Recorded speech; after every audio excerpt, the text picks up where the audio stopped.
కులభూషణ్ జాదవ్ కేసులో international court of justice ఏం చెప్పబోతోంది? జాదవ్కు Pakistan military court విధించిన ఉరిశిక్షను అడ్డుకుంటుందా? పాకిస్తాన్కు మరోసారి షాక్ ఇస్తుందా? భారత మాజీ నేవీ అధికారి కులభూషణ్ జాదవ్ కేసులో అంతర్జాతీయ న్యాయస్థానం ఇంకొన్ని గంటల్లో తీర్పును వెల్లడించనుంది. ఈ తీర్పుపై యావత్ భారతం ఉత్కంఠగా ఎదురుచూస్తోంది. మరోవైపు జాదవ్కు అనుకూలంగా తీర్పు రావాలని పూజలు చేస్తున్నారు.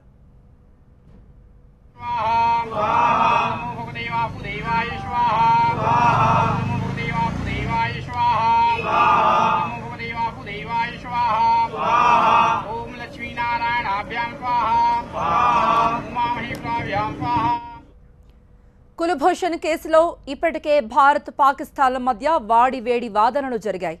భారత్ తరపున న్యాయవాది హరీష్ సాల్వే గట్టిగా వాదించారు. అంతర్జాతీయ కోర్టు తీర్పు కంటే ముందే పాకిస్తాన్ జాదవ్ను ఉరి తీస్తుందేమోనన్న అనుమానాన్ని కూడా వ్యక్తం చేశాడు.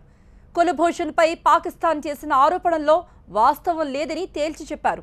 అటు న్యాయమూర్తి కూడా జాదవ్ నేరం చేసినట్టు ఒప్పుకున్న వీడియోను తిరస్కరించి పాకిస్తాన్కు షాక్ ఇచ్చారు.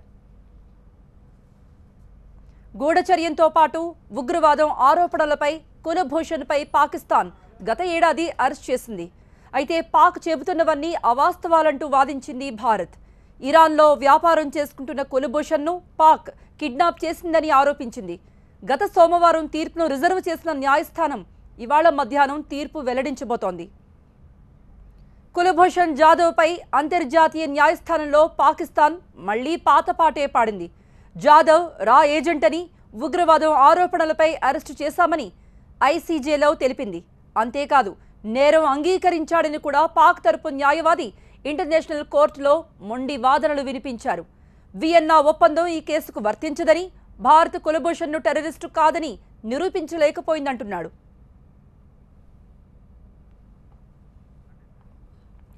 గత నెలలో పాకిస్తాన్ మిలిటరీ కోర్టు జాదవ్కు ఉరిశిక్ష విధించింది.